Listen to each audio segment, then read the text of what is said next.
کہنے لگا مولانا زندگی بڑی گناہوں میں گزری ہے، اب توبہ کر لوں تو مالک معاف کر دے گا؟ کارنامے خطرناک ہیں، پیچھے رجسٹر کالا سیاہ، معافی ہو جائے گی۔ دولت بڑی تھی تو پھر ہم نے بھی شراب کباب شباب میں اڑا دی ساری، معاف کر دے گا؟ تو کہتے ہیں میں نے کہا ہو بندے کے آنے کی دیر ہے، اس کی رحمت تو فوراً ہی قبول کر لیتی ہے۔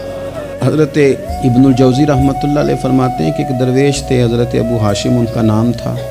کہتے ہیں بڑی مجبوری تھی، مجھے کہیں جانا تھا تو کشتی نہیں مل رہی تھی، اچانک ایک کشتی گزرنے لگی تو میں بھی سوار ہونے لگا تو ملاح نے مجھ سے کہا کہ یہ ایک صاحب بیٹھے ہیں، بڑے امیر ہیں، ساتھ ان کی کنیز ہے، انہوں نے مجھ سے بک کر لی ہے ساری کی ساری، کیا کدھر سی سالم کرا لیا ٹانگا، وہ ساری کی ساری بک کر لی ہے تو میں تو کسی کو نہیں بٹھا سکتا۔ تو وہ جو صاحب بیٹھے تھے بڑے سیٹھ آدمی تھے، کہنے لگے میاں آپ کسی اور کشتی میں، وہ جو ان کی کنیز تھی نا، وہ کہنے لگی چہرے سے کوئی نیک آدمی لگتا ہے، چلو اتنی سواریوں کی جگہ ہے، کسی کونے خدرے میں بیٹھ جائے گا، ہمارا کیا جائے گا؟ کہا اچھا چلو آ جاؤ۔ کہتے میں کونے میں بیٹھ گیا، تھوڑا رستہ آگے گیا، انہوں نے کھانے کا سامان نکالا، مجھے بھی کھلایا، لیکن کھاتے کھاتے میری نظر پڑی تو اس میں تو شراب کے برتن بھی تھے معاذ۔ پھر اس شخص نے کھانا کھانے کے بعد اس کنیز سے کہا کہ مجھے معاذ اللہ گانا سناؤ، وہ گانے گانے لگی، یہ میری طرف متوجہ ہونے لگا، مجھے کہنے لگا سنو، میں نے کہا میں یہ نہیں سنتا۔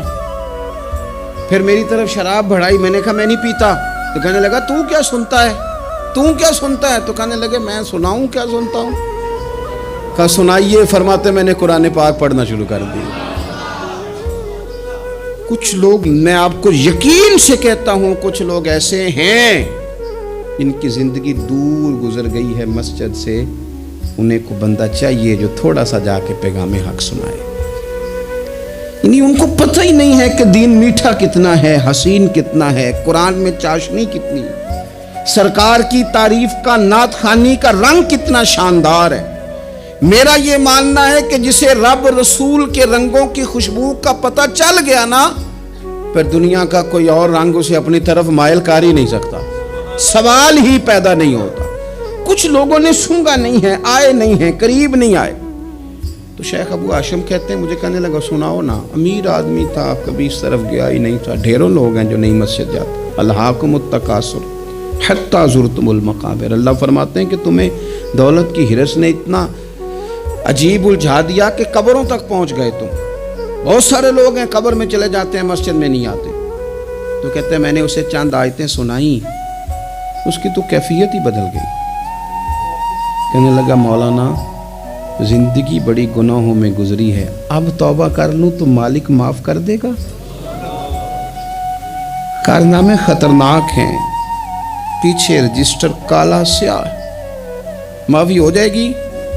دولت بڑی تھی تو پھر ہم نے بھی شراب کباب شباب میں اڑا دی ساری، معاف کر دے گا؟